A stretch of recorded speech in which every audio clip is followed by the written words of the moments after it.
In military science, suppressive fire is fire that degrades the performance of an enemy force below the level needed to fulfill its mission. Suppression is usually only effective for the duration of the fire. It is one of three types of fire support, which is defined by NATO as the application of fire coordinated with the maneuver of forces to destroy, neutralize or suppress the enemy. Before NATO defined the term, the British and Commonwealth armies generally used neutralization with the same definition as suppression. NATO now defines neutralization as fire delivered to render a target temporarily ineffective or unusable. Usage. Suppressive fire usually achieves its effect by threatening casualties to individuals who expose themselves to it. Willingness to expose themselves varies depending on the morale, motivation and leadership of the target troops. Suppressive fire is often used as covering fire, defined by NATO as fire used to protect troops when they are within range of enemy small arms. Quote, "This is sometimes called winning the firefight in an infantry-only action. However, suppressive fire may be used against indirect firers, enemy air defenses or other military activities such as construction work or logistic activities, or to deny an area to the enemy for a short period of time. Using smoke to blind enemy observation is a form of non-lethal suppression, and at night illuminating may be used to suppress enemy activities by denying them the cover of darkness. Suppression can be delivered by any weapon or group of weapons capable of delivering the required intensity of fire for the required period of suppression. However, the suppressive fire capabilities vary widely because the suppressive effect area varies widely. For example, a rifle or machine gun bullet may only have a suppressive effect within about 1 meter of its trajectory, whereas a single artillery shell may suppress a few thousand square meters around its burst. Furthermore, sustained suppression over more than a few minutes may be difficult to achieve with small arms fire for logistic reasons. Air-delivered suppression is similarly affected by payload limits. In contrast, artillery can suppress an area for an extended period. The purpose of suppression is to stop or prevent the enemy from observing, shooting, moving or carrying out other military tasks that interfere with the activities of friendly forces. An important feature of suppressive fire is that it is only effective while it lasts and that it has sufficient intensity. Suppressive fire requires sufficient intensity over the target area, intensity being the suppressive effect per unit of target area per unit of suppression time. Weapons vary widely in the suppressive capabilities, which are the threats signaled by the noise of projectiles in flight and their impact. Suppressive fire is a tactic to reduce casualties to friendly forces and enable them to conduct their immediate mission. For example, a suppressed target will be unable to engage vulnerable forces that are moving without cover. This enables forces to advance to new positions or to close with the enemy. For example, a U.S. Marines article notes that communication and suppressive fire are what enables movement on the battlefield, giving Marines the upper hand.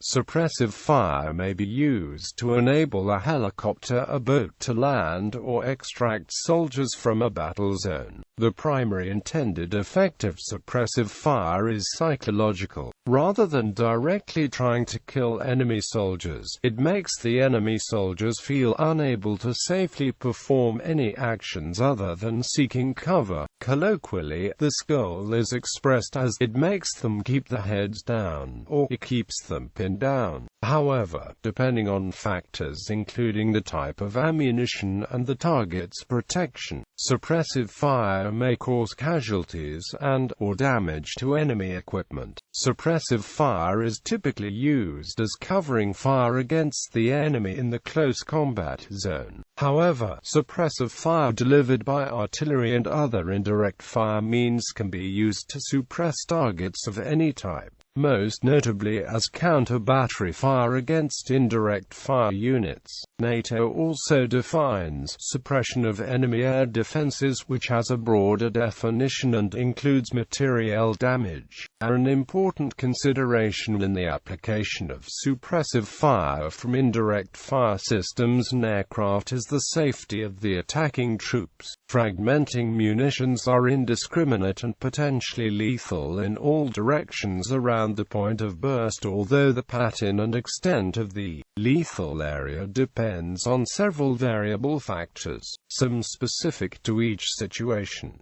In modern warfare, Overwatch is a force protection tactic. The state of one small unit, a military vehicle supporting another unit while they are executing fire and movement tactics. An overwatching or supporting unit has taken a position where it can observe the terrain ahead, especially likely enemy positions. This allows it to provide effective covering fire for advancing friendly units. An ideal overwatch position provides cover for the unit and unobstructed lines of fire.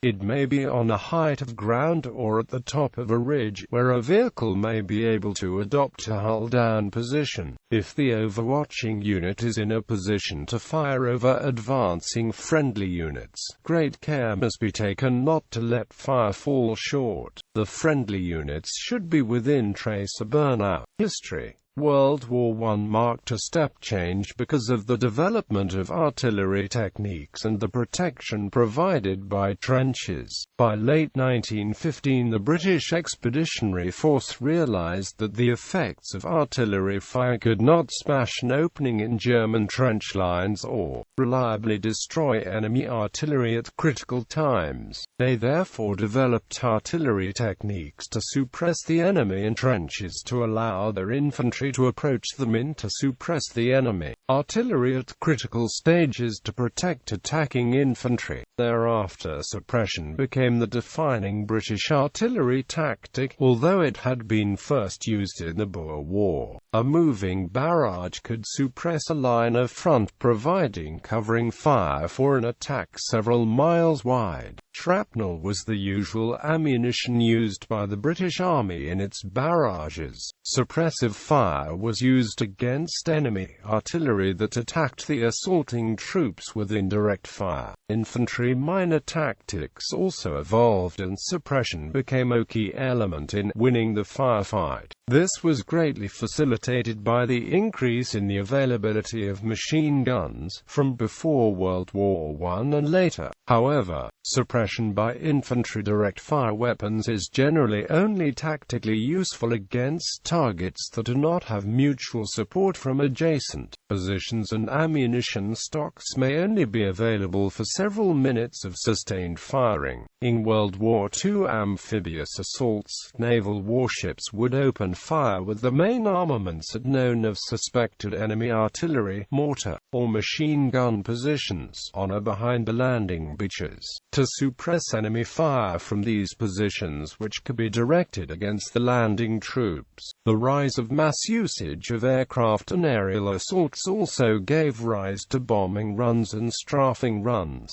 serving as oft-used means of suppressing enemy forces, disrupting enemy lines, and inflicting heavy damage on the enemy all at once.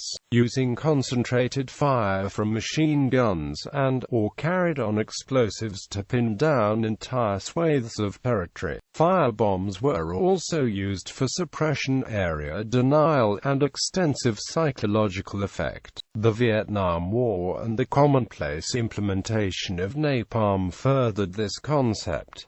Weapons used. Suppressive fire can be delivered by any weapon or group of weapons capable of delivering the required intensity for the required period of suppression. Suppressive fire may be direct or indirect. However, suppressive fire capabilities of different weapons vary, most notably in the size of the area of the suppressive effect. Artillery. There are several variations for applying artillery fire for suppressive effect. In World War I, a moving barrage was the normal method. Shrapnel shells were fired to place the bullet cone ahead of the advancing infantry, with their aim points moved 100 yards further forward every few minutes on a front of several kilometers to support an attack by several divisions or corps. High explosive barrages were also used in World War II, including to cover the advance of tanks by suppressing anti-tank gunners. However, heat concentrations against specific targets became more common and gradually replaced the barrage. With a concentration, the fire starts when attacking forces become vulnerable to the target and lifts off the target when the attacking forces reach an agreed distance from it.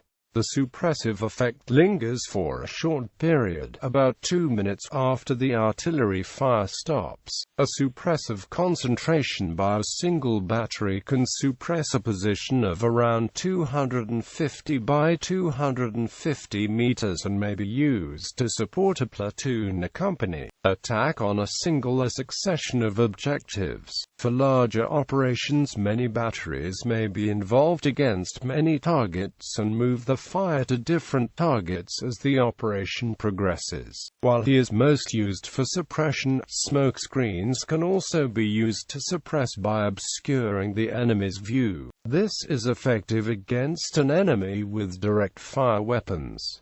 Modern smoke is impenetrable to modern thermal imaging sights. In peace support operations, illuminating with parachute flares has been used to thwart activities by a warring party. For artillery batteries, the last-ditch mission that a forward observer can call up is immediate suppression. Quote, "This orders every gun in any concerned battery to immediately fire whatever round and fuse is loaded, possibly from someone else's, or more than one call sign's mission. The foe may end up getting white phosphorus illumination, DPICM, and VTE rounds on the target in the same shot. Direct fire weapons, a rifle or machine gun bullet only has a suppressive effect within about 1 meter of its trajectory.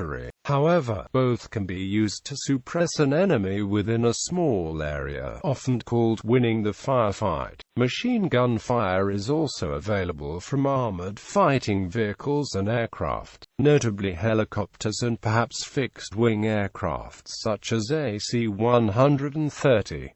Automatic cannon grenade fire may also be available and fire from larger, direct fire systems such as tanks. However, limited ammunition loads mean that such systems are better suited to destructive fire against precisely identified targets unless the required suppression time period is short. In Afghanistan, the Mujahideen often modified RPGs for use against Soviet helicopters by adding a curved pipe to the rear of the launcher tube, which diverted the backblast, allowing the RPG to be fired upward at aircraft from a prone position. At the time, Soviet helicopters countered the threat from RPGs at landing zones by first clearing them with saturation anti-personnel suppression fire from machine guns. The Russians used the Dragunov sniper rifle at the platoon level for providing special long-distance